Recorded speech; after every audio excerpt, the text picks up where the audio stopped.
Hello friends, welcome to the success Kendra. Friends देखिए, आज का जो वीडियो है बिहार पुलिस कांस्टेबल की जो नई भर्ती 2023 में 21,391 पदों पर आई हुई है, उसके लिए बड़ा ही महत्वपूर्ण है। क्योंकि बिहार पुलिस का जो सिलेबस दिया गया है उसके अनुसार जो सिलेबस में वनस्पति विज्ञान का टॉपिक दिया गया है, और प्रीवियस ईयर में आपने देखा भी है कि वनस्पति विज्ञान से बिहार पुलिस में फ्रीक्वेंटली प्रश्न पूछे जाते हैं। मैं एक बार आपको बिहार पुलिस का इस बार वाला यानी कि 2023 वाला सिलेबस दिखा देता हूं। देखिए फ्रेंड्स, यहाँ पर आप देख सकते हैं यह विज्ञापन संख्या 01/2023 है, और देख सकते हैं यहाँ पर 21,391 पदों पर जो ये वैकेंसी आई हुई है बिहार पुलिस कांस्टेबल की। यहाँ पर मैं इसका आपको सिलेबस भी फ्रेंड्स दिखा देता हूँ। देखिए यहाँ पर आएंगे तो सिलेबस यहाँ पर मैं आपको दिखा देता हूँ। नीचे पेज में दिया गया है इसका सिलेबस। देखिए यहाँ पर जो सिलेबस दिया गया है, पाठ्यक्रम यहाँ पर आप स्पष्ट रूप से देख सकते हैं। पाठ्यक्रम यहाँ पर देखिए, पाठ्यक्रम में विज्ञान वाला सेक्शन में जो है भौतिकी, रसायन शास्त्र, प्राणी विज्ञान और वनस्पति विज्ञान दिया गया है।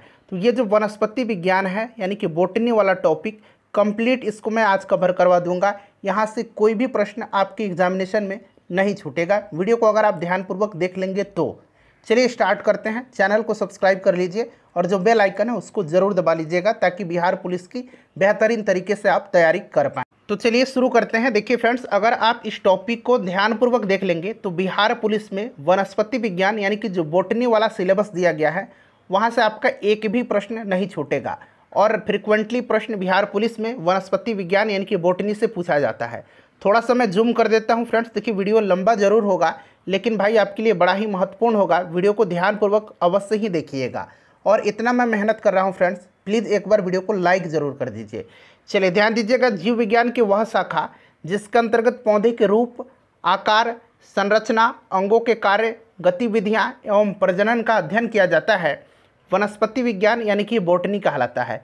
अच्छा, अगर आपसे पूछा जाए कि वनस्पति विज्ञान का जनक यानी कि फादर ऑफ बोटनी किसको कहा जाता है, तो याद रखेंगे वनस्पति विज्ञान का जनक जो है ये थियोफ्रेस्टस को कहा जाता है। यहाँ मैं आपको लिख देता हूँ, इनका नाम आप ज़रूर ही याद रखेंगे, थियोफ्रेस्टस। ठीक है, इनको फादर ऑफ बोटनी कहा जाता है, यानी कि वनस्पति विज्ञान का जनक इनको कहा जाता है। चलिए अब यहाँ पर देखेंगे अगला हमारा जो टॉपिक है यह है वनस्पति विज्ञान की मुख्य उपशाखाएं। देखिए फसलों का अध्ययन क्या कहलाता है, ये पूछा जाता है कि किसका अध्ययन क्या कहलाता है, इसलिए इसको ध्यान से देखिएगा। फसलों का अध्ययन जो है ये एग्रोनॉमी यानी कि सस्य विज्ञान कहलाता है। घासों का जो अध्ययन है ये कहलाता है एग्रोएस्ट्रोलॉजी, ये बड़ा ही महत्वपूर्ण है, पूछा जाता है। पौधे के आंतरिक भागों का जो अध्ययन है ये एनाटॉमी यानी कि शारीरिकी कहलाता है। फूलों का अध्ययन ये महत्वपूर्ण है, ये एंथोलॉजी कहलाता है। बैक्टीरिया का अध्ययन जो है ये बैक्टीरियोलॉजी यानी कि जीवाणु विज्ञान कहलाता है। आपको अंग्रेजी वाला याद रखना है, ठीक है। ऑप्शन में ऐसा नहीं कि बैक्टीरिया का अध्ययन आपको जीवाणु विज्ञान मिलेगा, आपको इसी तरह का लिखा मिलेगा बैक्टीरियोलॉजी, ठीक है। चलिए उसके बाद देखिएगा कि ब्रायोफाइटा का अध्ययन क्या कहलाता है, तो फ्रेंड्स ये ब्रायोलॉजी कहलाता है, यहाँ अंग्रेजी में भी दिया गया है। पौधे की कोशिकाओं एवं उसके आंतरिक भागों का अध्ययन तो ये साइटोलॉजी यानी कि कोशिका विज्ञान कहलाता है। पौधों का वातावरण से सह संबंधी अध्ययन ये इकोलॉजी कहलाता है, यानी कि पारिस्थितिकी विज्ञान कहलाता है। चलिए उसके बाद देखिएगा कि बागवानी फसलों, फल, फूल एवं सब्जियों का अध्ययन क्या कहलाता है, तो ये हॉर्टिकल्चर कहलाता है। क्या कहलाता है, हॉर्टिकल्चर यानी कि उद्यान विज्ञान कहलाता है। पौधे के उत्तकों का अध्ययन, उत्तकों का अध्ययन जो है ये हिस्टोलॉजी कहलाता है, ठीक है। उत्तकों का अध्ययन क्या कहलाता है, तो हिस्टोलॉजी कहलाता है। पौधे की कोशिकाओं का अध्ययन जो है ये साइटोलॉजी कहलाता है। इसको मिक्स मत कीजिएगा, ध्यान रखिएगा।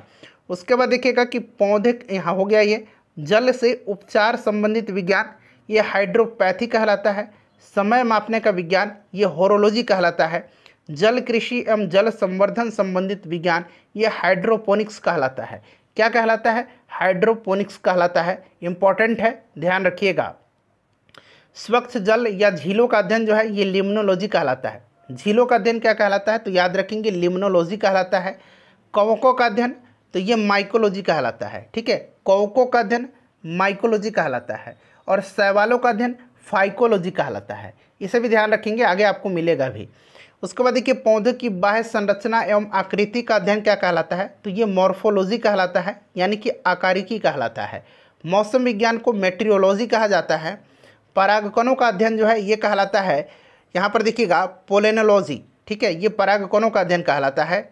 उसके बाद ध्यान दीजिएगा, पौधे में होने वाली क्रियाओं का अध्ययन जो है ये प्लांट फिजियोलॉजी यानी कि पादप शरीर क्रिया विज्ञान कहलाता है। पादप बीज फल आदि के संकरण का अध्ययन जो है ये प्लांट ब्रीडिंग कहलाता है। फलों का अध्ययन, ये इंपॉर्टेंट है, यहाँ स्टार मार्क लगाइए, ये पोमोलॉजी कहलाता है। ठीक है, फूलों का अध्ययन मैंने बता दिया है, एंथोलॉजी कहलाता है। ठीक है, चलिए उसके बाद देखिएगा कि पौधे के जीवाश्मों का अध्ययन जो है ये पैलियोबोटनी कहलाता है। शैवालों का अध्ययन देखिए आ गया ना, शैवालों का अध्ययन क्या कहा जाता है, इसको फाइकोलॉजी कहा जाता है, शैवाल विज्ञान कहा जाता है। टेरिडोफाइट्स का अध्ययन जो है ये टेरिडोलॉजी कहा जाता है इसको। उसके बाद देखिए जीवाश्म विज्ञान का अध्ययन ये प्लांटोलॉजी कहा जाता है। बीजों का अध्ययन जो है स्पर्मोलॉजी कहलाता है। जंगल के परिवर्धन एवं वन संपदा के उपयोग का अध्ययन ये वानिकी कहलाता है, सिल्वीकल्चर। ठीक है, चलिए उसके बाद देखिएगा कि पौधे के वर्गीकरण का अध्ययन टैक्सोनॉमी कहलाता है, ये महत्वपूर्ण है। विषाणु का अध्ययन वायरोलॉजी कहलाता है, विषाणु विज्ञान। अब यहाँ पर देखिएगा फ्रेंड्स, देखिए पादप जगत यानी कि प्लांट किंगडम को दो भाग में बांटा गया है। यहाँ पर आप देख सकते हैं क्लियरली, एक है, थोड़ा सा और जूम कर दूँ ताकि और आपको स्पष्ट दिखाई दे। हाँ, अब ये पहला जो है ये क्रिप्टोगैम्स है, ठीक है, यानी कि अपुष्पोभिद, और दूसरा है पुष्पोद्भिद यानी कि इसको हम लोग कहेंगे फेनेरोगेम्स। ठीक है, आगे आपको मिलेगा। ये जो क्रिप्टोगेम्स है इसको तीन भाग में बांटा गया है, थैलोफाइटा, ब्रायोफाइटा और टेरिडोफाइटा। और ये जो यहाँ पर पुष्पोद्भिद है इसको अनावृत बीजी और आवृत बीजी में बांटा गया है। अब देखिए इसमें जो थैलोफाइटा है इसको तीन भाग में बांटा गया है, शैवाल, कवक और जीवाणु। और यहाँ पर जो आवृत बीजी है इसको दो भाग में बांटा गया है, एक बीजपत्री है और एक द्विबीजपत्री यानी कि मोनोकोट और डाइकोट। अंग्रेजी में भी यहाँ पर लिखा गया है, अंग्रेजी वाले जो बच्चे हैं अंग्रेजी में समझ सकते हैं। चलिए अब इसको हम डिटेल में समझेंगे, ठीक है, इन दोनों को। चलिए यहाँ पर आते हैं हम लोग। अब देखिए यहाँ पर पादपों का वर्गीकरण। देखिए संसार के सभी पादप वनस्पति जगत के अंतर्गत रखे गए हैं और इनको दो वर्गों में बांटा गया है। जैसे मैंने आपको बताया था, अपुष्पीय यानी कि जिसमें फूल नहीं होते हैं, फ्लावरलेस होते हैं, जिसको कि हम लोग क्रिप्टोगेम्स कहेंगे। ठीक है, उसके बाद दूसरा है पुष्पीय यानी कि जो फ्लावरिंग प्लांट है, यानी कि जिसको हम लोग फेनेरोगेम्स कहा जाता है। अब देखिएगा कि ये जो अपुष्पीय पौधे हैं इनको तीन भाग में बांटा गया है। जैसे मैंने आपको बताया था, थैलोफाइटा, ब्रायोफाइटा और टेरिडोफाइटा। ठीक है, तीन भागों में इनको बांटा गया है, अपुष्पीय पौधे यानी कि क्रिप्टोगेम्स को। क्लियर। देखिए जो फूल या बीज रहित पौधे होते हैं उन्हें अपुष्पीय पौधे कहते हैं। इनको तीन वर्गों में बांटा गया है और ये तीन वर्ग मैंने आपको बता ही दिया, थैलोफाइटा, ब्रायोफाइटा और टेरिडोफाइटा। एक बार इनका हम लोग थोड़ा सा डिटेल में अध्ययन कर लेंगे। ऐसे अपुष्पीय पौधे जिनमें पौधों का शरीर जड़, तना और पत्तियों में नहीं बटा रहता है। एक बार और मैं रिपीट करता हूँ, ऐसे अपुष्पीय पौधे जिनमें पौधों का शरीर जड़, तना और पत्तियों में नहीं बटा रहता है उसे थैलोफाइटा कहते हैं। क्या कहा जाता है उसको? थैलोफाइटा कहा जाता है। अब यहाँ पर देखिएगा इसमें दो प्रमुख वर्ग हैं थैलोफाइटा में, एक शैवाल है और एक कवक है। ठीक है, शैवाल तथा कवक, इसके अलावा इसमें लाइकेन, बैक्टीरिया और वायरस भी आते हैं। देखिए शैवाल के बारे में अगर कहें तो यह थैलोफाइटा जो अलवण तथा खारे जल में उगता है तथा जिनकी कोशिकाओं में क्लोरोफिल रहने से हरा होता है, शैवाल कहलाता है। और यहाँ पर देखिए स्पाइरोगाइरा, और यहाँ पर देखेंगे तो अल्थ्रोरिस, यहाँ पर देखिए यूलोथ्रिक्स। ठीक है, यूलोथ्रिक्स ये जो हैं ये क्या हैं? तो ये शैवाल हैं। शैवाल में खाद्य पदार्थ स्टार्च के रूप में उपस्थित रहता है। ये सारे के सारे पॉइंट्स महत्वपूर्ण हैं, ये सारे नोट्स हैं, ये आपको ध्यान रखना है। ठीक है, शैवाल में खाद्य पदार्थ स्टार्च के रूप में उपस्थित रहता है। शैवाल का शरीर जड़, तना तथा पत्तियों में विभक्त नहीं होता है। ठीक है, नहीं होता है। जैसे हमने अभी इसको यहाँ पर देखा है कि ऐसे अपुष्पीय पौधे जिनमें पौधों का शरीर जड़, तना और पत्तियों में नहीं बटा रहता है उसको थैलोफाइटा कहा जाता है। इसीलिए इसमें क्या होता है, शैवाल में जो उसका शरीर होता है या जड़, तना और पत्ती में विभक्त नहीं होता है। क्लियर हो गया ना। अब देखिए विज्ञान की वह शाखा जिसके अंतर्गत शैवालों का अध्ययन किया जाता है उसको मैंने आपको बताया है, इसको हम लोग फाइकोलॉजी या एल्गोलॉजी कहते हैं। ठीक है, अब कवक की बात करें तो ये ऐसा थैलोफाइटा है जो क्लोरोफिल के अभाव के कारण अपना भोजन खुद तैयार नहीं करता है। ठीक है, अतः इसे हम लोग क्या कहते हैं? परजीवी यानी कि पैरासाइट्स या मृत्युपजीवी कहते हैं। पूछा जाता है कवक क्या है तो ऑप्शन में आपको मृत्युपजीवी दिखेगा। ठीक है, ध्यान रखेंगे जैसे कि म्यूकर, रस्ट और स्मट, ये सारे क्या हैं, तो ये मृतोपजीवी हैं। चलो उसके बाद देखिए कवक का अध्ययन मैंने बता दिया था कि ये माइकोलॉजी कहलाता है। अब देखिएगा कवक में संचित भोज्य पदार्थ ग्लाइकोजन एवं वसा के रूप में रहता है। कैसे रहता है इसमें कवक में, तो ग्लाइकोजन और वसा के रूप में रहता है। और यहाँ पर मैंने आपको देखा है कि शैवाल में स्टार्च के रूप में उपस्थित रहता है। ठीक है, चलिए उसके बाद यहाँ नीचे आएंगे जीवाणु के बारे में। देखिए क्लोरोफिल रहित यानी कि क्लोरोफिल नहीं होता है, सबसे छोटा और सबसे प्राचीन एक कोशिकीय जीव है जिसमें निश्चित न्यूक्लियस नहीं होता है और जिसकी भित्ति काइटिन की बनी होती है। जीवाणु की जो भित्ति होती है ये काइटिन से बनी होती है। बैक्टीरिया इसको कहा जाता है, यानी कि जीवाणु कहा जाता है। ये लाभदायक तथा हानिकारक दोनों प्रकार के होते हैं। बैक्टीरिया का अध्ययन बैक्टीरियोलॉजी कहलाता है। जीवाणु पॉलीसेकेराइड, लिपिड और प्रोटीन की बनी होती है। जीवाणु जो होते हैं ये पॉलीसेकेराइड, लिपिड और प्रोटीन के बने होते हैं। कुछ जीवाणु में काइटिन भी होता है। ठीक है, चलिए उसके बाद देखिएगा लाइकेंस की बात करें तो शैवाल तथा कवक के साथ सहजीवी के रूप में रहने वाला एक विशेष प्रकार का पौधा है जिसके शरीर का अधिकांश भाग कवक बनाते हैं तथा वृक्ष के डालों, लकड़ी के स्तंभों, चट्टानों तथा मिट्टी पर मिलते हैं ये लाइकेंस। ठीक है, शैवाल और कवक के साथ सहजीवी के रूप में रहने वाला जो होता है उसको लाइकेंस कहा जाता है। ये प्रश्न ऑलरेडी पूछा जा चुका है। कवक के आधार से जल एवं खनिज लवण अवशोषित कर शैवाल को देता है। शैवाल भोजन निर्माण करके कवक को देता है, इसलिए सहजीवी हैं। अगर शैवाल और कवक को अलग कर दिया जाए तो दोनों के लिए स्थिति संकटमय हो जाती है, जैसे उष्णिया एवं कैलोडीनिया। ठीक है, ये एक उदाहरण दिया गया है। उसके बाद देखिए अगर हम वायरस की बात करें तो अत्यंत सूक्ष्म, सरलतम तथा इलेक्ट्रॉन माइक्रोस्कोप से ही इसको देखा जा सकता है, जिसकी कोई कोशिकीय संरचना नहीं होती है तथा जिसके आकार एवं परिमाण विभिन्न प्रकार के होते हैं, वायरस कहलाते हैं। वायरस यानी कि जीवाणु का अध्ययन जो है ये वायरोलॉजी कहलाता है। यहाँ पर आपको मिलेगा भी आगे। अब देखिए ये जीवित और अजीवित दोनों होते हैं। ये स्वतंत्र अवस्था में निष्क्रिय होते हैं तथा पौधे एवं जंतुओं की जीवित कोशिकाओं में बढ़ते हैं, विभाजित होते हैं और डिजीज रोग उत्पन्न करते हैं। अब चलिए हम लोग ब्रायोफाइटा करते हैं। थैलोफाइटा तो आपको मैंने करा दिया। अब देखिए ब्रायोफाइटा है, जैसे मैंने आपको बताया था कि जो अपुष्पीय यानी कि क्रिप्टोगैम्स हैं उनको हम लोग 3 भागों में बांटते हैं, थैलोफाइटा, ब्रायोफाइटा और टेरिडोफाइटा। तो थैलोफाइटा हो गया, अब ब्रायोफाइटा की बारी है। उच्च श्रेणी का एक ऐसा अपुष्पीय पौधा जो नरम दीवारों तथा गीली जमीन इत्यादि पर उगते हैं, ब्रायोफाइटा के अंतर्गत आते हैं। ठीक है, इसके 2 प्रमुख वर्ग हैं, एक प्रहरिता और दूसरा हॉर्नवर्टस। ठीक है, तथा हरिता, यहाँ पर मॉस लिखा गया है। इसमें लैंगिक और अलैंगिक दोनों प्रकार का जनन होता है। ब्रायोफाइटा में लैंगिक भी होता है और अलैंगिक भी होता है। अब यही था प्रहरिता। ठीक है, लिबरवोर्ट्स, ऐसा ब्रायोफाइटा जो भूसाई, हरे, चिपटे तथा शाखीय होते हैं किंतु जड़ तथा पत्तियों में बटे हैं, प्रहरिता कहलाते हैं। क्लियर है। उसके बाद देखिए एक हरिता है, मॉस है। उच्च श्रेणी के ऐसे ब्रायोफाइटा जिनके पौधे मूलांग, स्तंभ तथा पत्तियों में विभेदित रहते हैं, हरिता कहलाते हैं। उसके बाद देखिए अब टेरिडोफाइटा है। टेरिडोफाइटा की बात करें तो नम एवं छायादार, सबसे इंपॉर्टेंट इसमें ब्रायोफाइटा थैलोफाइटा ही है। ठीक है, जो हमने डिटेल में कवर किया है। अब टेरिडोफाइटा है नम एवं छायादार जगहों पर उगने वाले उच्च श्रेणी के ऐसे जटिल अपुष्पीय पौधे जिनके तना, पत्तियां तथा जड़ें तो विकसित होती हैं परंतु फूल फल धारण नहीं करते हैं, टेरिडोफाइटा के अंतर्गत आते हैं, जैसे कि फर्न, लाइकोपोडियम, एजोला, साल्विनिया इत्यादि। अब बारी आई पुष्पीय पौधे की, जिसको कि हम लोग क्या कहेंगे, इसको हम लोग कहते हैं फेनोरागैम्स। ठीक है, फेनोरागैम्स इसको हम लोग कहते हैं। इसमें फूल, फल और बीज विकसित होने वाले पौधे होते हैं, इन्हीं को पुष्पीय पौधे कहते हैं। अब इनको 2 भाग में बांटा गया है, जैसे मैंने बताया था, अनावृत बीजी और आवृत बीजी, यानी कि जिम्नोस्पर्म अनावृत बीजी और आवृत बीजी यानी कि एंजियोस्पर्म। अब देखिए अनावृत बीजी की बात करें, एंजियोस्पर्म की, तो ऐसे पुष्पीय पौधे जिसके बीज फल के अंदर ढके रहते हैं, ये डायरेक्टली बिहार पुलिस में पूछा गया है भाई। तो प्रश्न यहीं से बनेगा, इसको ध्यान से देख लीजिएगा। चलिए चैनल को सब्सक्राइब जरूर करिए। और भाई इतना मैं मेहनत करता हूँ आपके लिए, आपसे एक ही रिक्वेस्ट है कि प्लीज़ वीडियो को ज़्यादा से ज़्यादा लाइक करें और इसको शेयर करें, तभी तो मुझे मोटिवेशन मिलेगा। चलिए ऐसे पुष्पीय पौधे जिनके बीज फल के अंदर ढके रहते हैं उनको हम लोग क्या कहते हैं, अनावृत बीजी यानी कि एंजियोस्पर्म कहते हैं।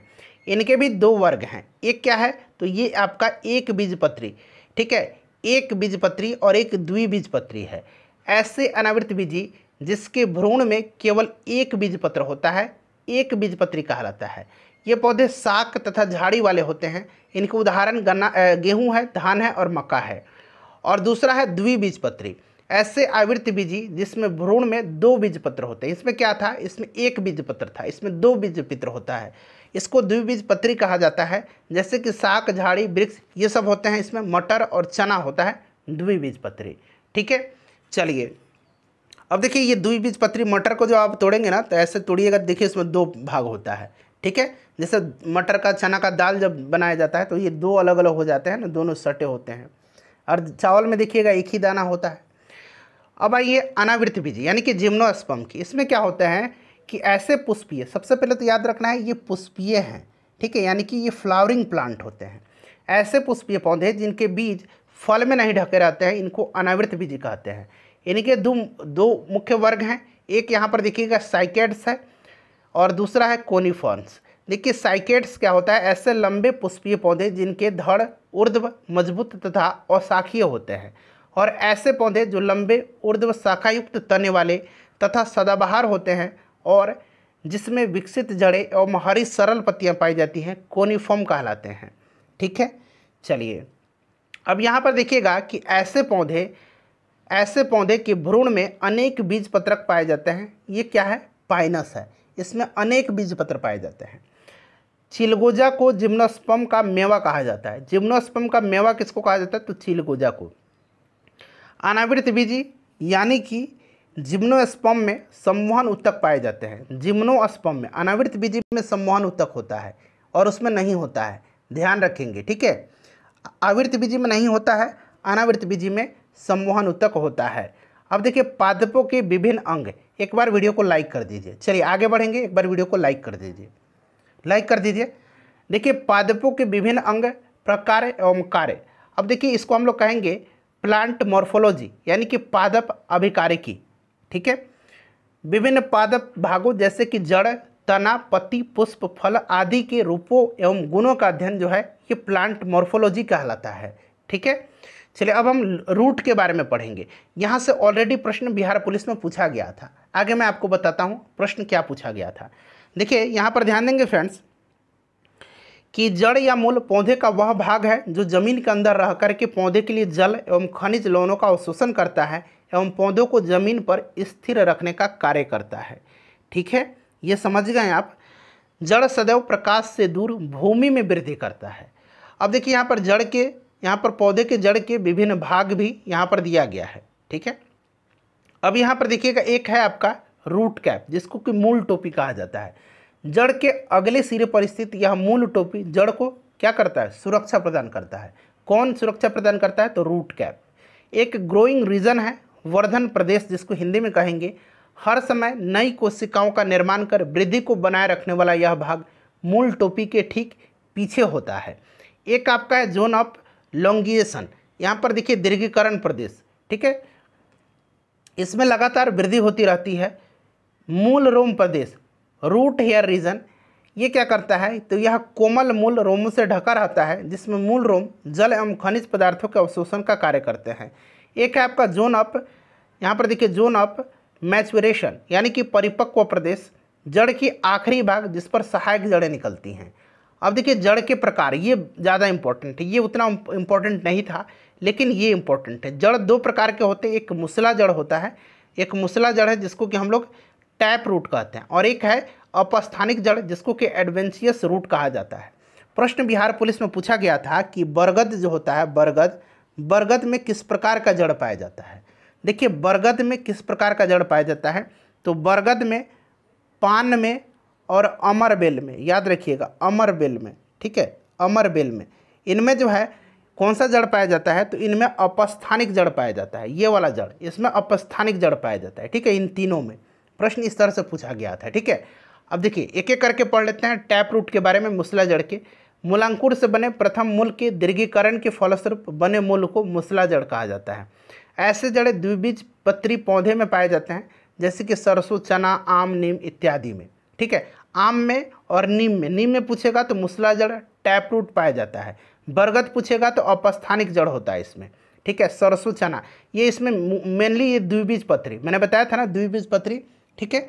और एक बीजपत्री में क्या होता है, अपस्थानिक जड़ होता है। यहाँ पर आप देखेंगे कि ऐसा नहीं है लेकिन अधिकतर ऐसा पाया जाता है। अपस्थानिक जड़ वैसी जड़ें जो मूलांकुर के अलावा पौधे के अन्य भाग तना एवं पत्ती आदि से निकलती है। देखिए बरगद में क्या होता है, तना से जड़ निकल जाता है ना, ऊपर लटका हुआ रहता है, इसीलिए बरगद अपस्थानिक जड़ होता है। वहीं कहा जा रहा है कि वैसी जड़ें जो मूलांकुर के अलावा पौधे के अन्य भाग तना एवं पत्ती आदि से निकलती है अपस्थानिक जड़ें कहलाती हैं, ठीक है। इसमें प्रधान जड़ अधिक नहीं बढ़ती हैं, जैसे कि मक्का और गेहूँ। देखिए बरगद, अमरबेल, पान याद रखेंगे, ठीक है। इस प्रकार की जड़ें एक बीजपत्री पौधे में पाई जाती हैं।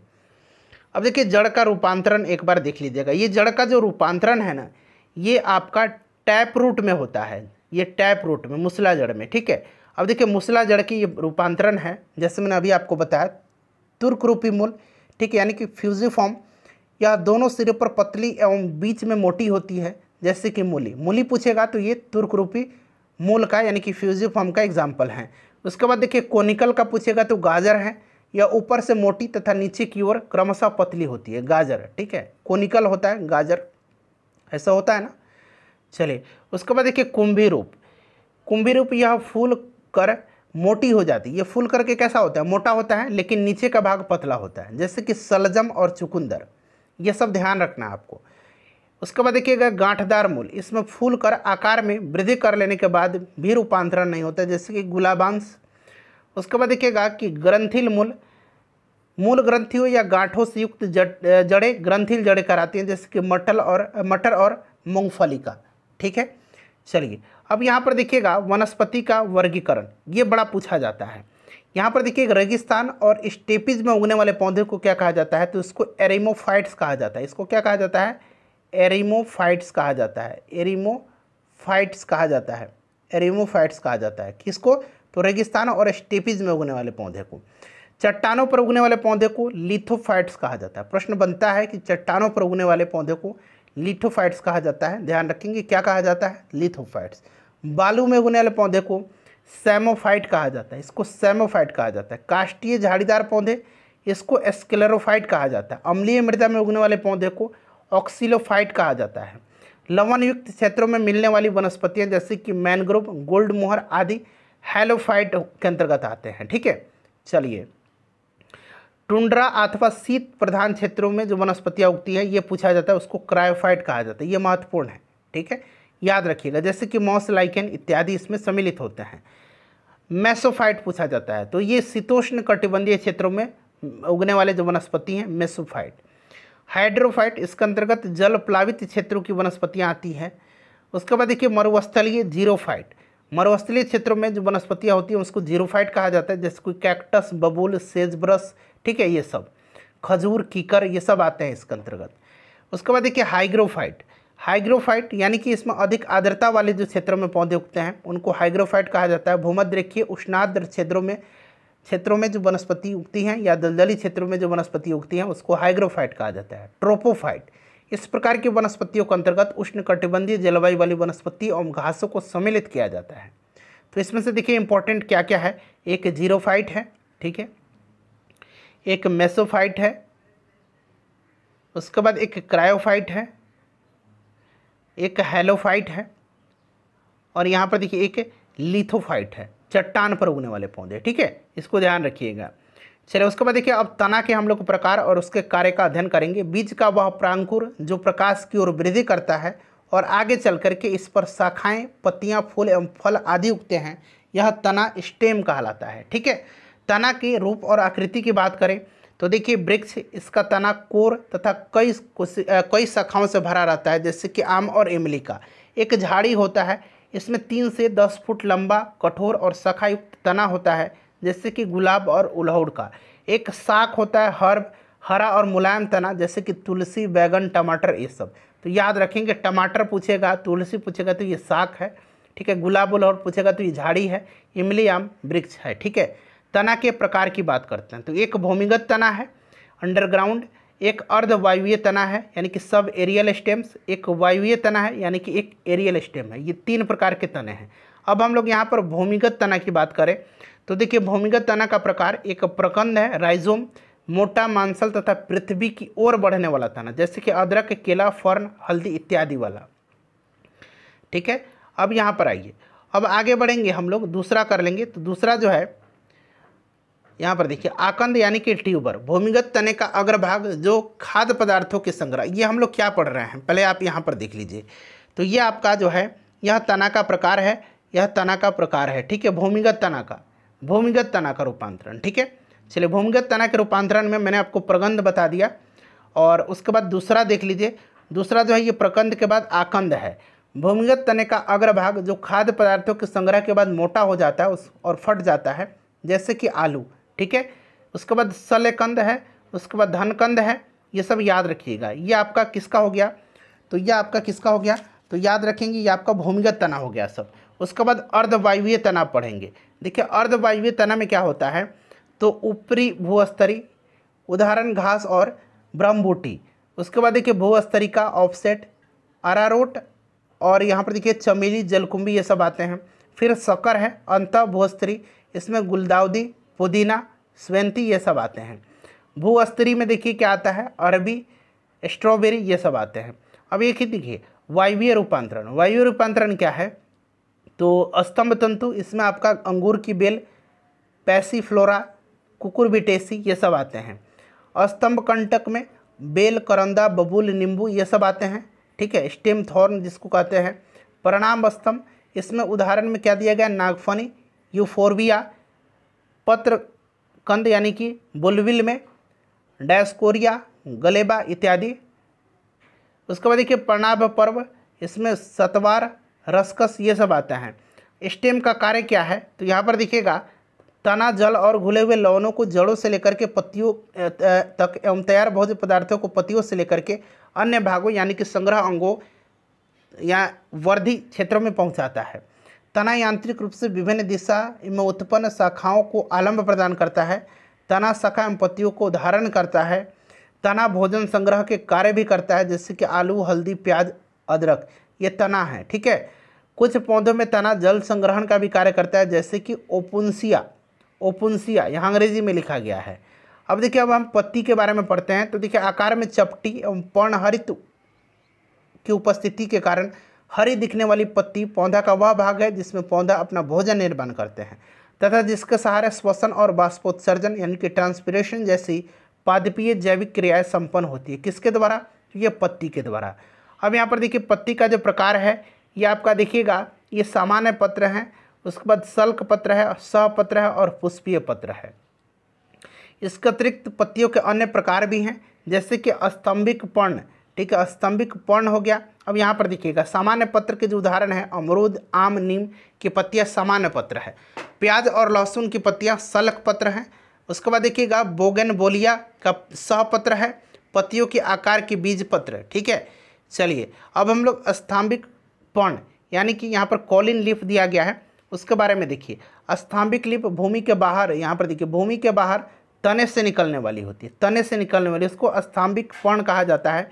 भूमिगत तने, देखिए भूमिगत तने से बाहर निकलते उसको मूल पर्ण कहा जाता है। जिन पर बीजाणु बनते हैं उसको बीजाणुपत्र कहा जाता है। पत्ती का रूपांतरण देखिएगा, पत्ती का रूपांतरण यहाँ पर अब हम लोग इसके बारे में देखेंगे। देखिए पत्र, प्रतान या तंतु, लीफ, टेंड्रिल, जैसे कि मीठी मटर, जंगली मटर। ठीक है, ये उतना महत्वपूर्ण नहीं है, एक बार इसका स्क्रीनशॉट आप ले सकते हैं। चलिए पत्ती के कार्य देख लीजिएगा। पत्ती का कार्य इंपॉर्टेंट है।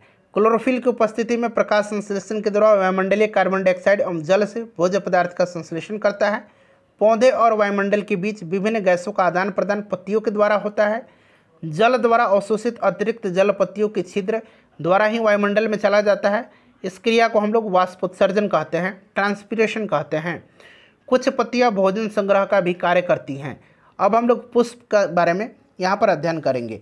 देखिए अगर हम पुष्प की बात करें तो देखिए पौधों का यह सर्वाधिक आकर्षक वाला भाग है जो जनन अंग के रूप में कार्य कर बीज एवं फल का निर्माण करता है। यह एक रूपांतरित प्ररोह है।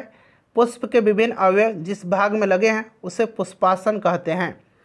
पुष्प के अगर हम बात करें तो देखिए पुष्प के जो 4 प्रमुख अंग हैं इसको याद रखेंगे, बाह्य दलपुंज, दलपुंज, पुमंग और ये जयांग। ठीक है, इसको आप याद रखिएगा। देखिए बाह्य दलपुंज की बात करें तो यह पहला आवर्त है, दलपुंज दूसरा आवर्त है, पुमंग तीसरा आवर्त है और जयांग जो है यह चौथा आवर्त है। यहाँ पर देखिएगा कि बाह्य दलपुंज पहला आवर्त बाह्य दलों से बने हरित वर्ण कार्य कलिका अवस्था में पुष्प की रक्षा एवं प्रकाश संश्लेषण में सहायक होता है। दूसरा आवर्त है दलपुंज, दलों से बना बहुरंगी कार्य पर परागन के लिए कीटों को आकर्षित करता है। कौन? दलपुंज। तीसरा आवर्त है पुंकेसर, नर अंग से बना होता है, पुमंग। उसके बाद देखिएगा प्रत्येक पुंकेसर के 3 भाग तंतु, फिलामेंट, परागकोश, एंथर और कनेक्टिव के बीच का भाग है। परागकोश में जननकण बनते हैं एवं संचित होते हैं। अब बात आती है जयांग की, यह मादा अंग है। ठीक है, चौथा आवर्त मादा चक्र, अंडप कार्पेल से बना होता है। प्रत्येक अंडप 3 भाग में विभक्त होते हैं, अंडाशय, वर्तिका और वर्तिकाग्र।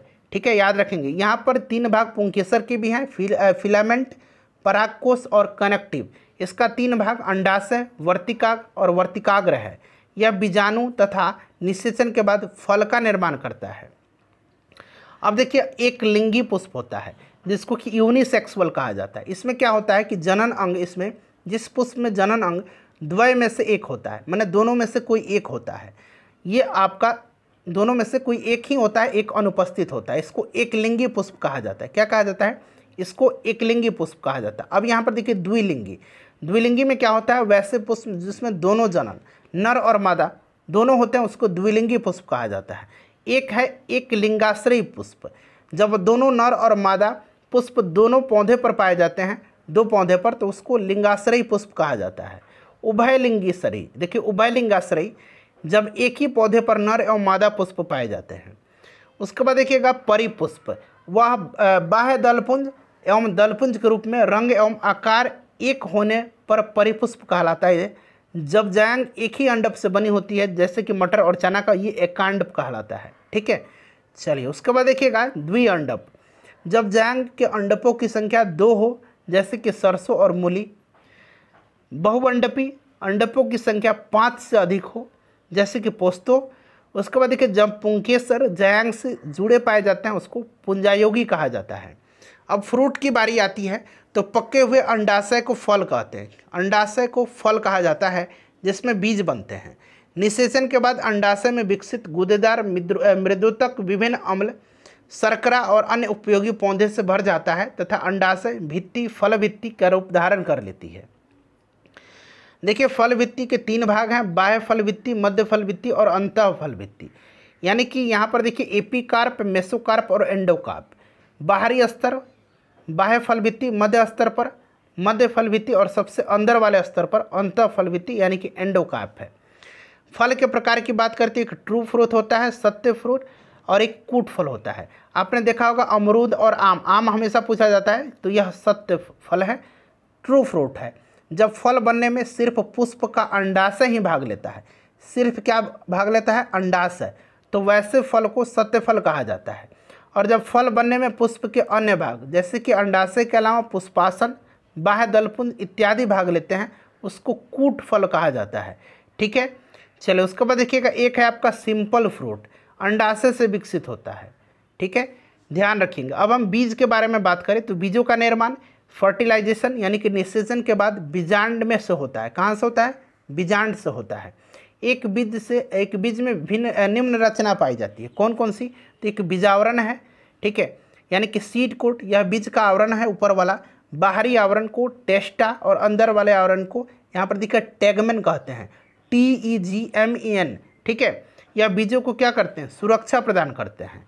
उसके बाद देखिए माइक्रोफिल, बीज का एक छोटा सा छिद्र होता है जिसके द्वारा जल का अवशोषण होता है, उसको हम लोग माइक्रोफिल कहते हैं। ठीक है, याद रखिएगा। माइक्रोपिल है, ये फिल नहीं है, पिल है, या पाइल कहिए, माइक्रोपाइल।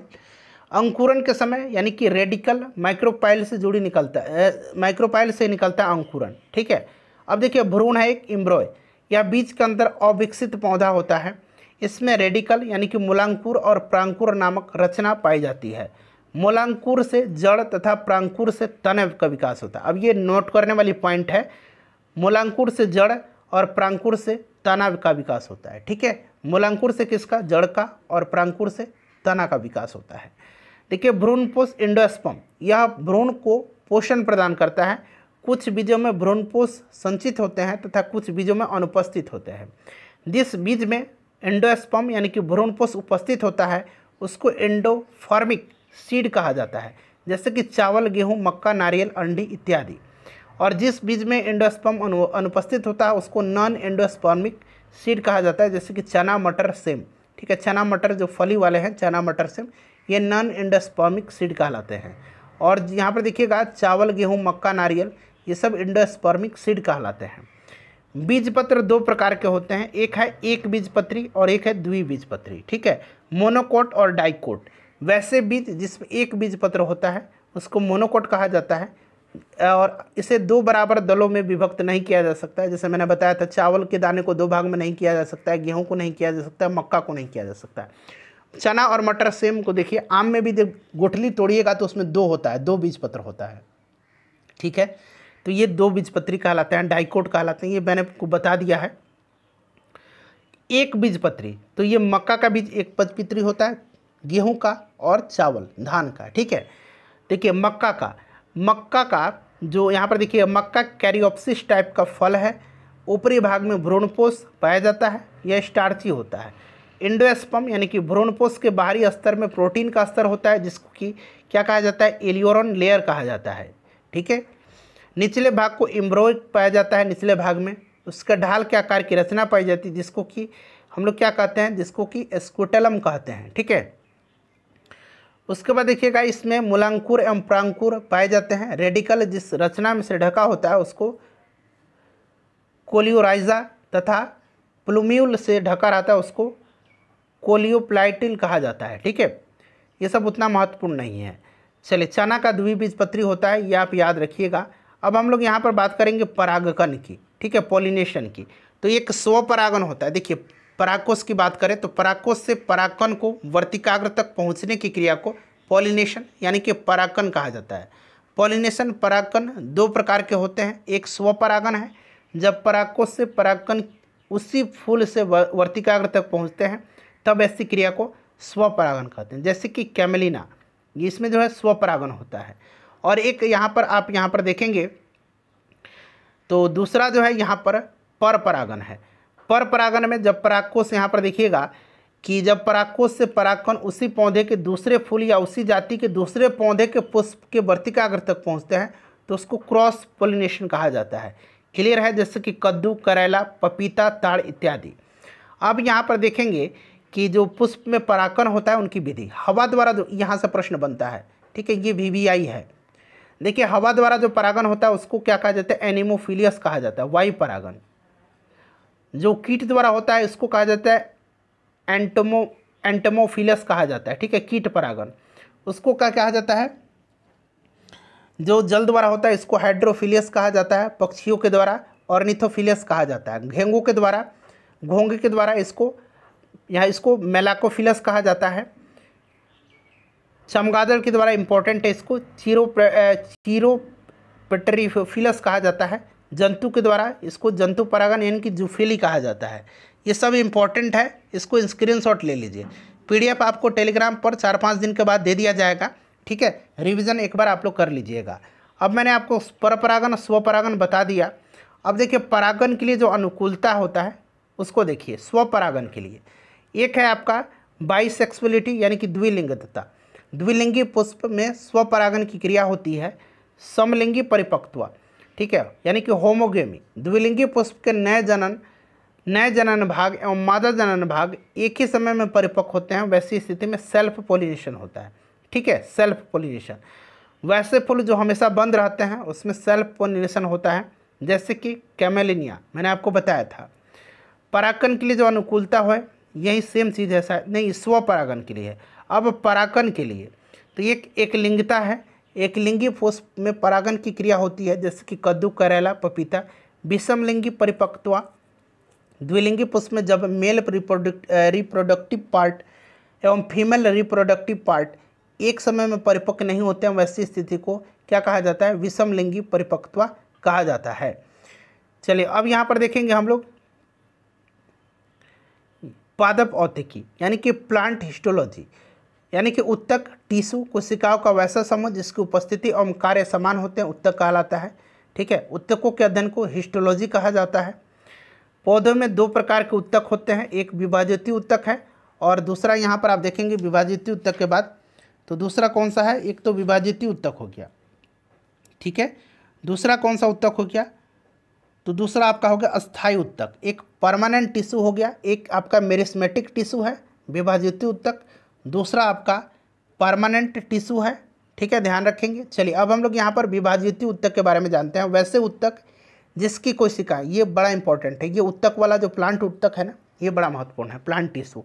वैसे उत्तक जिसकी कोशिकाएं विभाजन की क्षमता रखती हैं उसको विभाज्योत्तक कहा जाता है। ठीक है, क्या कहा जाता है उसको, विभाज्योत्तक कहा जाता है। और वैसा उत्तक जिसमें कोशिकाएं विभाजन की क्षमता खो देती हैं उनको हम लोग कहते हैं अस्थायी उत्तक यानी कि परमानेंट टिश्यू। दोनों को याद रखेंगे। ठीक है, देखिए विभाज्योत्तक उत्तक की विशेषताएं क्या है, अंडाकार, गोलाकार और बहुभुजी होता है। इसमें भित्तियां पतली होती हैं, अंतरकोशीय स्थान यानी कि इंटरसेलुलर स्पेस इसमें अनुपस्थित होता है। जीव द्रव्य सघन, केंद्रक बड़ा और केंद्रका बहुत छोटी या अनुपस्थित होती है। इसमें कोशिकाएं इसमें जीवित होती हैं। ठीक है, ये विभाज्योति उत्तक है। उसके बाद देखिएगा विभाज्योति उत्तक की अगर हम बात करें पोजीशन के आधार पर, विभाज्योति उत्तक यानी कि मेरिस्मेटिक टिश्यू तीन प्रकार के होते हैं। एक शीर्षस्थ विभाज्योत्तक यानी कि एपिकल मेरिस्टेम, ये उत्तक जड़, तना अथवा पत्ती के शीर्ष भाग पर पाए जाते हैं जिनके फलस्वरूप पौधे में प्राथमिक वृद्धि होती है। एक अंतर्वेशी विभाज्योत्तक है। ठीक है, इंटरकैलरी मेरिस्टेम, ये एपिकल मेरिस्टेम यानी कि एपिकल मतलब शीर्षस्थ विभाज्योत्तक, ये शीर्षस्थ विभाज्योत्तक में के ही भाग हैं किंतु बीच में अस्थायी उत्तक के आ जाने से अलग हो गए हैं, जैसे कि घास में नोड के ठीक नीचे पाए जाते हैं ये। उसके बाद देखिए पार्श्व विभाजित उत्तक यानी कि लेटरल मेरिस्टेम, इस प्रकार के उत्तक डाइकोट रूट और डाइकोट स्टेम यानी कि द्विबीजपत्री जड़ और द्विबीजपत्री तना के पार्श्व भाग में पाए जाते हैं। ये कॉर्क कैम्बियम एवं कैम्बियम में पाए जाते हैं। इसकी मोटाई में वृद्धि कर, इससे क्या होता है, पौधा मोटाई में वृद्धि करता है। उत्पत्ति एवं विकास के आधार पर मेरिस्मेटिक टिश्यू, एक आपका हो जाएगा प्रो मेरिस्टेम यानी कि प्राक विभाज्योत्तक। ठीक है, ये क्या है, और दूसरा है प्राथमिक विभाज्योत्तक। यह भ्रूणीय अवस्था तथा नवोद्भिद में मूलांकुर एवं प्रांकुर के शेष भाग पर पाया जाता है। इसी से प्राइमरी मेरिस्टेम का निर्माण होता है। किससे, तो प्राक विभाज्योत्तक से, प्रो मेरिस्टेम से। उसके बाद आपका प्राथमिक है, तो प्राथमिक मेरिस्टेम में क्या होता है, प्राइमरी मेरिस्टेम में यह जड़, तना तथा अन्य उपांगों के शीर्ष पर पाया जाता है। पौधे में प्राथमिक वृद्धि इसी मेरिस्टेम के कारण होती है, प्राथमिक विभाज्योत्तक के कारण। ठीक है, उसके बाद देखिए तीसरा है आपका द्वितीयक विभाज्योत्तक। यह पौधे के पार्श्व भाग में पाया जाता है। यह पौधे की मोटाई में वृद्धि करता है जिसे सेकेंडरी ग्रोथ कहते हैं। ठीक है, अब ये जो दो मैंने बताया था, एक आपका क्या था, एक आपका दो मैंने उत्तक बताया था ना, एक अस्थायी उत्तक बताया था और एक विभाज्योत्तक बताया था। विभाज्योत्तक हो गया, अब अस्थायी उत्तक परमानेंट टिश्यू। अब देखिए वैसे उत्तक जिसमें कोशिकाएं विभाजन की क्षमता खो देती हैं, अस्थायी उत्तक कहलाता है। तीन प्रकार के होते हैं ये, सरल उत्तक। ठीक है, तीन प्रकार के होते हैं, कौन कौन से, तो सरल उत्तक, उसके बाद दूसरा आपका हो जाएगा जटिल उत्तक। ठीक है, और तीसरा आपका कौन सा हो जाएगा, तीसरा आपका जो हो जाएगा वो आपका कौन हो जाएगा, तो ये स्रावी उत्तक हो जाएगा। ठीक है, स्रावी सेक्रेटरी उत्तक हो जाएगा। ठीक है, तो सबसे पहले हम लोग सरल उत्तक की बात करते हैं। तो यह परमानेंट टिश्यू एक ही प्रकार की कोशिकाओं के बने होते हैं, सिंपल टिश्यू कहलाते हैं। सरल उत्तक तीन प्रकार के होते हैं। अब सरल उत्तक भी तीन प्रकार के हो गए, एक मृदु उत्तक हो गया पेरेन्काइमा। ठीक है, उसके बाद देखिए दूसरा आपका हो गया कोलेनकाइमा, स्थूल कोण उत्तक, और यहाँ पर देखिए तीसरा हो गया आपका स्क्लेरेन्काइमा। तो ये तीनों से प्रश्न बनता है। ठीक है, ये जो है मृदु उत्तक यानी कि पेरेन्काइमा, ये सरल उत्तक है। कोशिकाएं जीवित, समव्यासी, गोलाकार एवं बहुभुजी होती है। इसमें अंतरकोशीय स्थान उपस्थित होता है।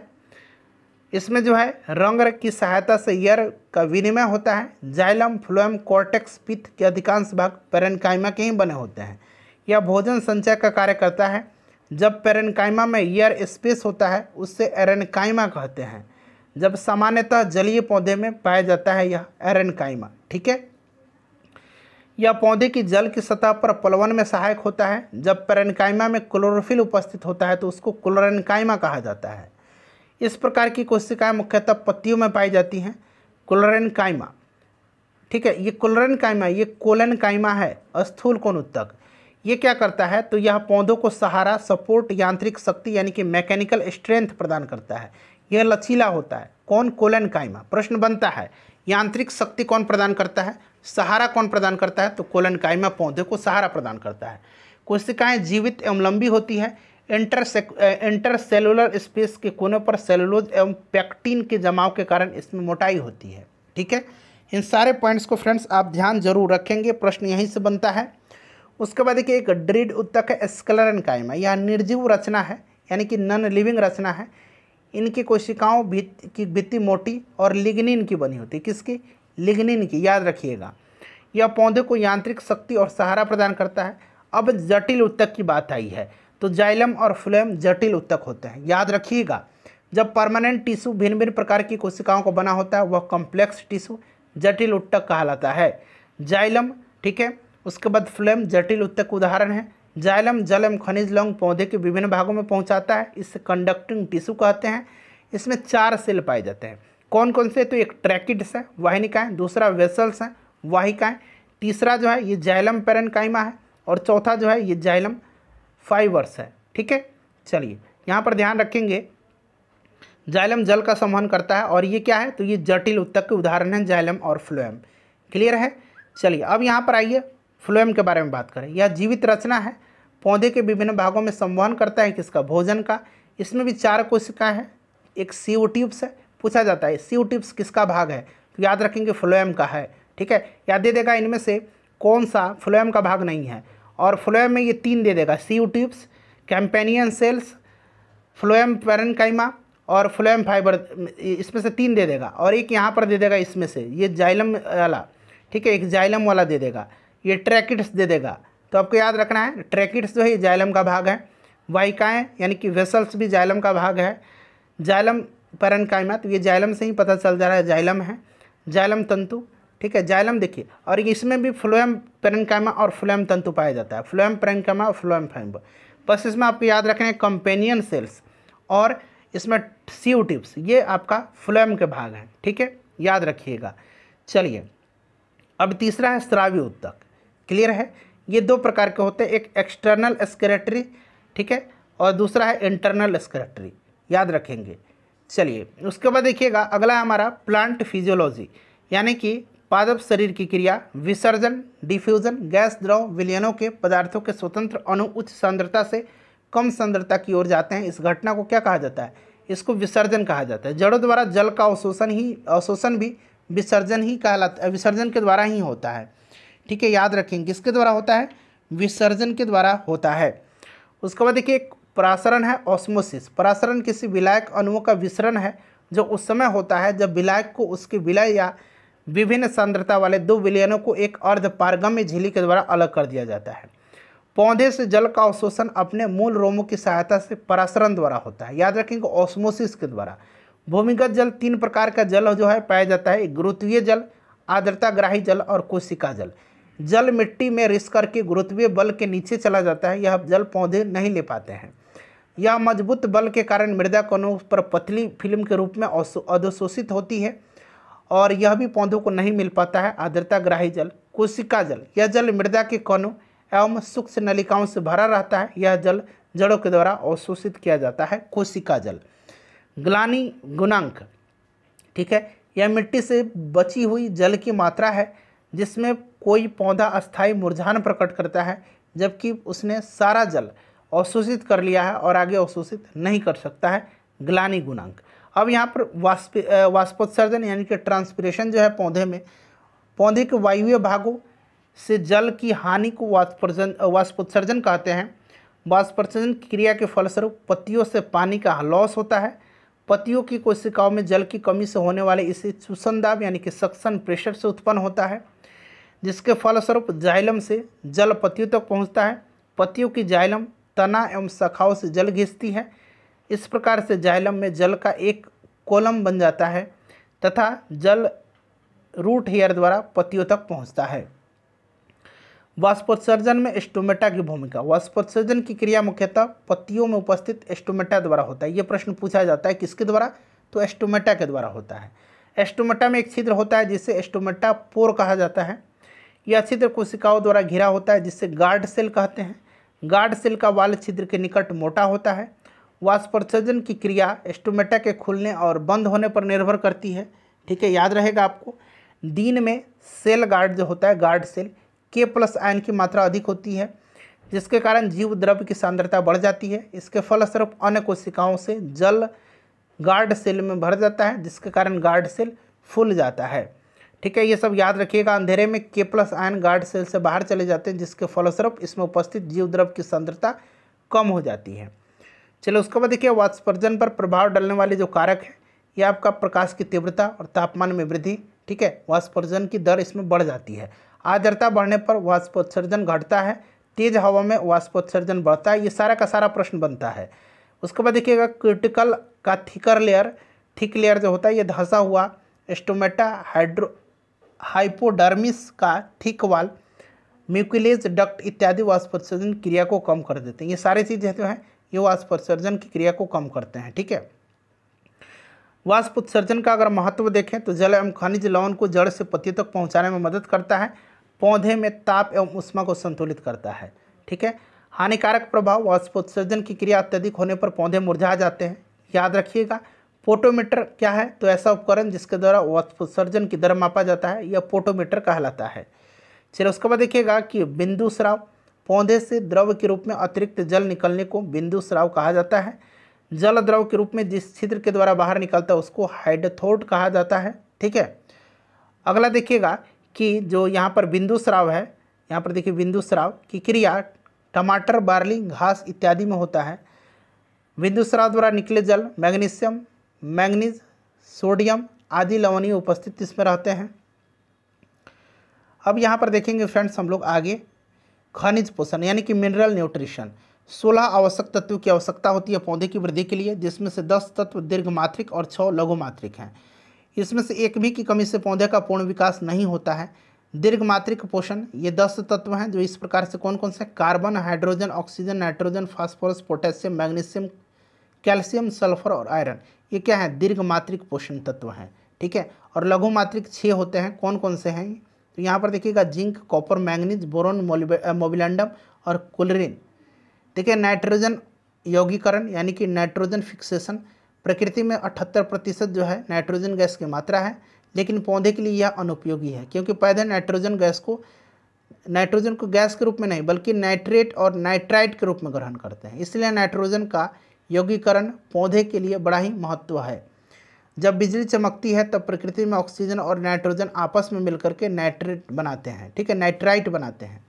जैविक विधि से 2 प्रकार के नाइट्रोजन यौगीकरण होता है। एक जैविक सहजीवी नाइट्रोजन स्थिरीकरण, दलदली फसलों की जड़ों में सहजीवी जीवाणु पाए जाते हैं, जैसे कि राइबोजियम, जो यौगिक क्रियाओं द्वारा प्रकृति में नाइट्रोजन लेकर के नाइट्रेट में बदल देता है। ठीक है,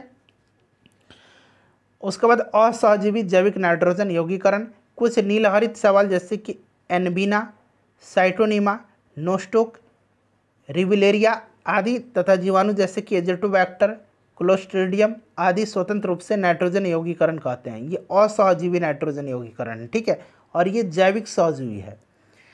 चलो उसके बाद देखिए प्रकाश संश्लेषण। ये आपको पता है पौधे जल, प्रकाश, प्रवाहित और कार्बन डाइऑक्साइड की उपस्थिति में कार्बोहाइड्रेट के निर्माण की प्रक्रिया को प्रकाश संश्लेषण कहा जाता है। भोजन का निर्माण करते हैं।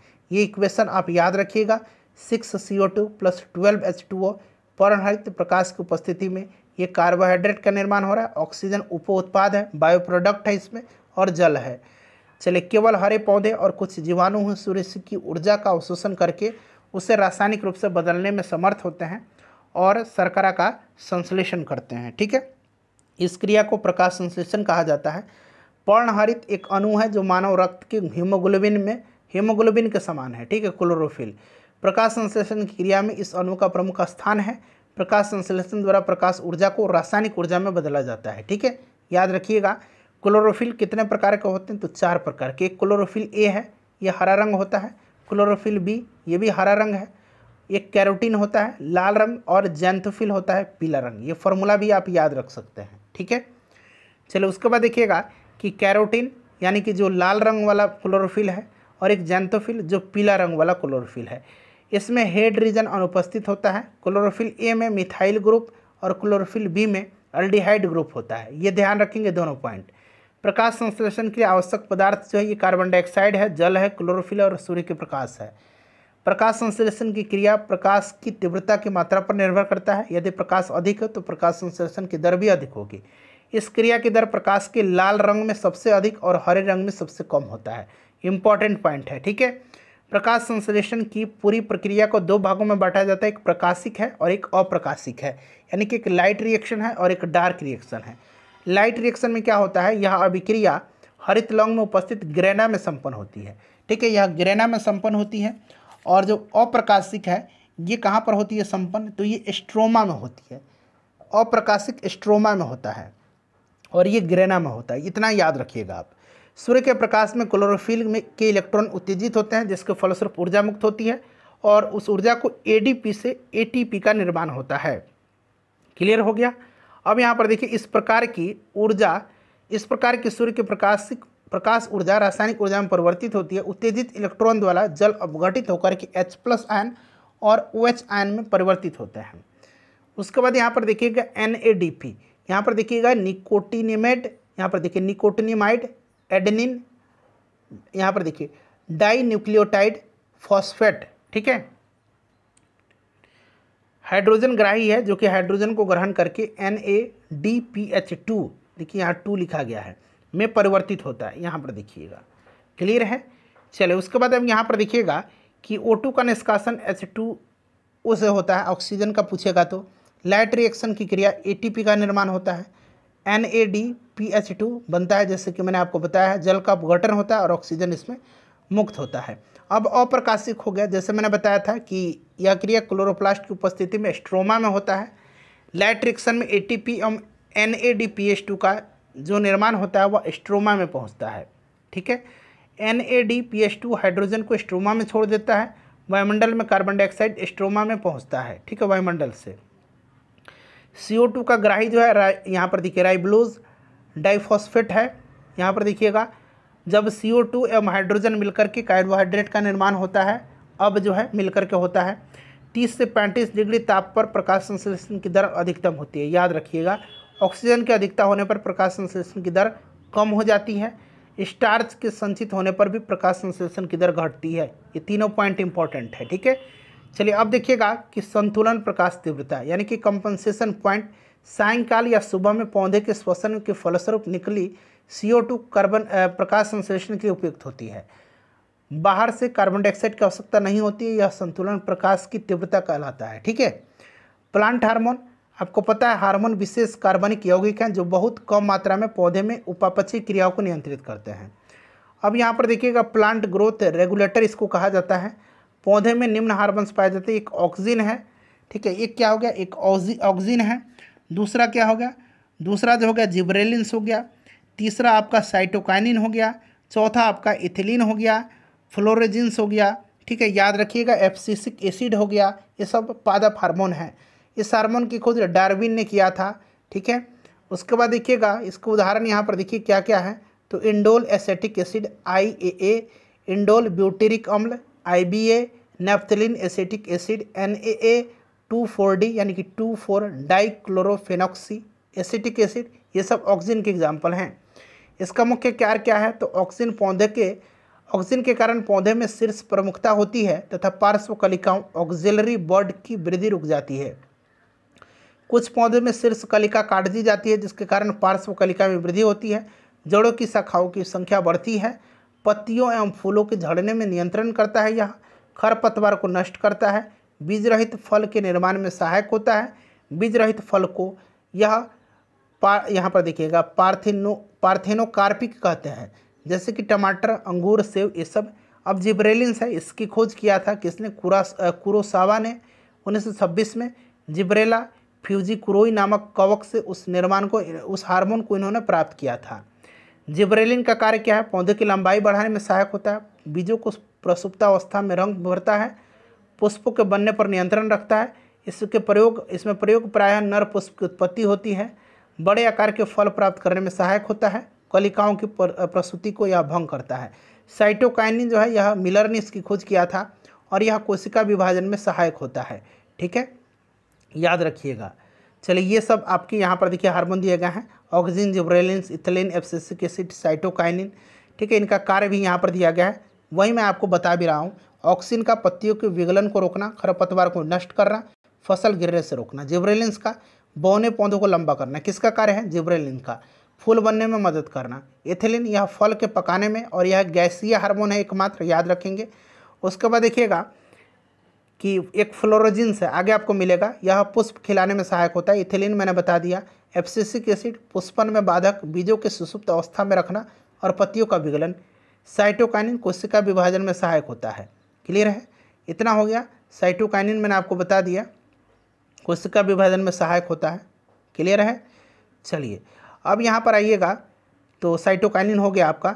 साइटोकाइनिन का वही काम है कोशिका विभाजन में। अगला है फ्लोरेजिन्स, या फूल खिलाने में सहायक होता है। ट्राउमैटिन, यह पौधों के घाव भरने में सहायक होता है। याद रखिएगा, घायल कोशिकाओं को भरने में सहायक होता है। इथिलीन गैसीय प्रकृति का हार्मोन है, और यह क्या करता है? फलों के पकाने में सहायक होता है। वृद्धि नियंत्रक हार्मोन भी है। इथिलीन का कार्य देखिए फलों के पकाने में सहायक होता है।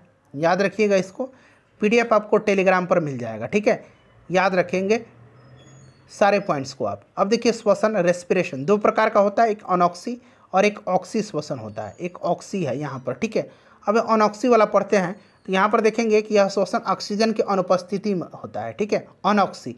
और ऑक्सी जो होता है ये ऑक्सीजन की उपस्थिति में होता है। क्लियर है? यहाँ पर देखिएगा अनॉक्सी जो होता है, यह क्रिया किस समीकरण के द्वारा? तो ये समीकरण याद रखेंगे। इस क्रिया में खाद्य पदार्थों का पूर्ण ऑक्सीकरण होता है। ठीक है, उसके बाद इसमें आप देखेंगे तो इस क्रिया में खाद्य पदार्थों का पूर्ण ऑक्सीकरण इसमें भी होता है। ठीक है, अब यहाँ पर देखिए कुछ स्रोत दिए गए हैं अम्ल के, और सिट्रिक एसिड आपको पता है ये खट्टे फल नींबू में पाया जाता है। ठीक है, उसके बाद एसिटिक एसिड की बात करें तो यह फलों के रसों, सुगंधित तेलों, सिरका, इस सब में पाया जाता है। फॉर्मिक एसिड चींटी के डंक में होता है। मैथोनिक एसिड कहा जाता है। सल्फ्यूरिक जो है यह हरा कशिश में पाया जाता है। नाइट्रिक फिटकरी एवं सोरा में। उसके बाद देखिए बेंजोइक एसिड घास, पत्ते, फूल, मूत्र में बेंजोइक एसिड पाया जाता है। ऑक्जेलिक, सारेल की वृक्ष, टमाटर, इन सब में पाया जाता है। तो फ्रेंड्स पूरा का पूरा आपको मैंने वनस्पति विज्ञान यानी कि बोटनी कवर करा दिया। आपका एक भी प्रश्न नहीं छूटेगा। प्लीज़ वीडियो को लाइक करिएगा फ्रेंड्स, और इसको ज़्यादा से ज़्यादा शेयर